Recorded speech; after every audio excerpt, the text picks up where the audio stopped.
cows come home. But if your spine is out of alignment and shutting down vital nerve supply to important organs and tissues, it's all for naught. I told this story, I'm gonna close with this story. I told this story last week. Some of you guys in here may have heard it already, but the majority of you haven't. This happened to me about 15 years ago, and it's appropriate for the topic we're talking about tonight.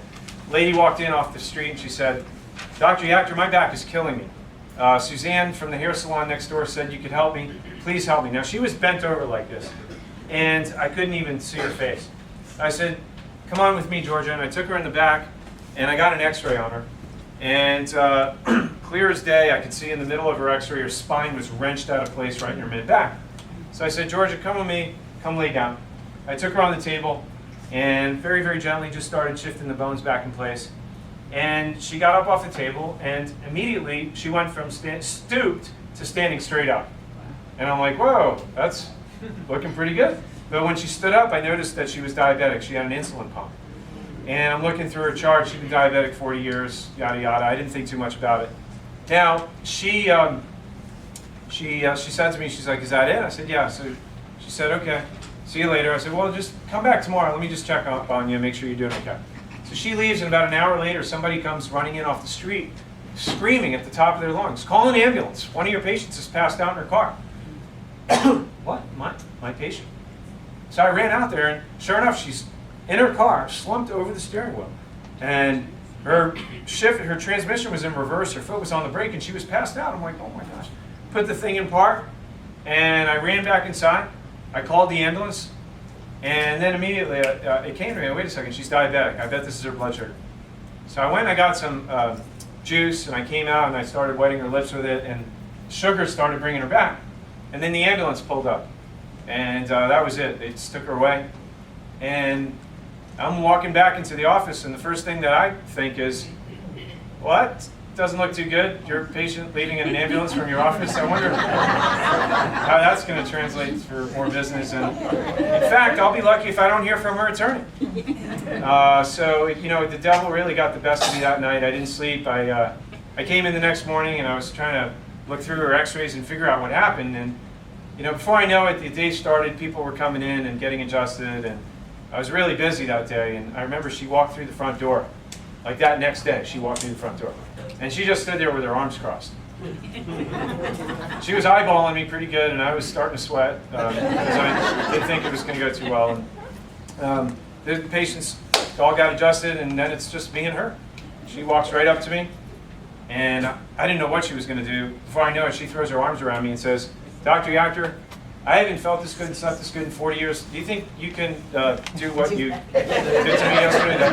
What's it called, an adjustment?" And, yeah, I can do that. It's not a problem. But Georgia, I think I need to show you something here, because something happened that I wasn't really aware of, but I think I figured out what happened yesterday. Same bone that was out of place in your mid-back, you know, pinching the nerve, causing your back to hurt, was the same nerve that was feeding off to your pancreas.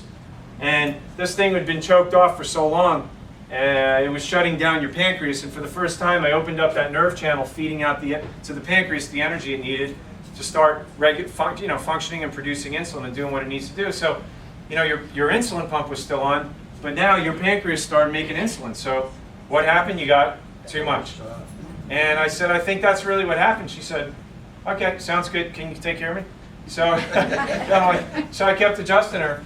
And over the next several weeks, her endocrinologist starts reducing her insulin requirements on her pump. She's like a brittle 67-year-old diabetic. She went from 8 units down to 6, 5, 2, 1. She went from 8 units to 0.8 units in 5 months. Her endocrinologist called me from the University of Miami, says, "Hey, we have Georgia eligible for a special study. We've never seen anything like this before.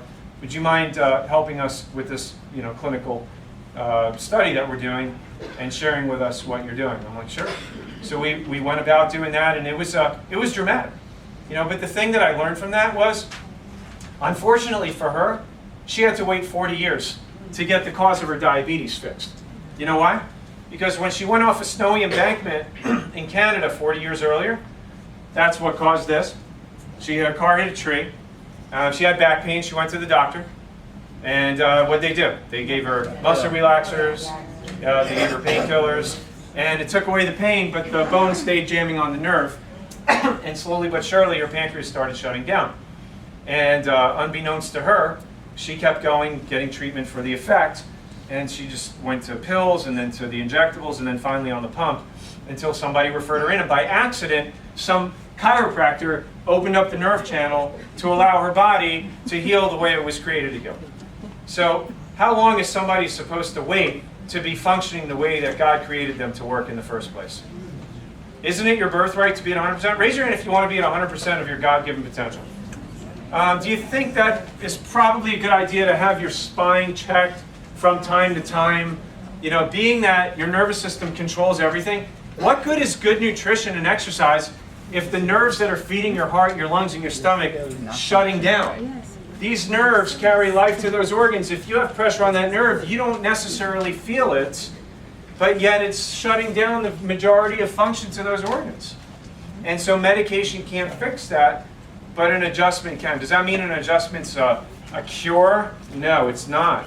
I don't cure anything. All I do is find and remove the interference from what's stopping you or anyone else, maybe your children, stopping anyone from being all that God had created them to be and not 1% less. That's all an adjustment does. It's all about performance. You know, when you start clearing people out, when your nervous system is working at 100%, how healthy do you think you eventually become? Do you think you need more or less medication? Do you go to more or less doctors? More or less hospitals? Yeah. So it's not a secret anymore, guys. Who on planet Earth should be under regular chiropractic care? Everyone. Everyone. You should at least be having your spine checked every once in a blue moon.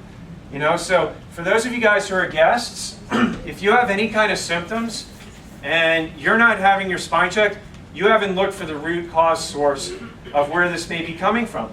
And any symptom that a person has, whether it's kidney problems, diabetes, you could trace that back to a nerve that branches off from that part of the spine. Bladder problems, painful irregular periods, indigestion, constipation, asthma, cough. There is a part of the spine that could be correlated to that. And studies that have been done have proven that wherever there's a sickness or there's a disease, there's a damaged, deadened nerve at the cause of that involved in some way, in some capacity. And so it's a law. It doesn't matter if you believe in it or not, and it doesn't matter if you believe in chiropractic or not. It has nothing to do with chiropractic. It has to do with your neurology. It just so happens that chiropractic is just the tool to remove the interference so that your body can heal itself through the nerve system. Does that make sense? So who am I really talking to? The guests. So if you're a guest here and you've never had your nerve system checked, or you haven't done it recently, if you're having any of these symptoms, this would be a good way to find it. Like if we do thermography, we just scan you and it pinpoints where those problems are. This is what a normal spine should look like. So this would be a pretty good indication of where the nerve blockages are, shutting down vital nerve supply, maybe causing sickness and disease, whether you feel it or not. How many of you guys go to do a physical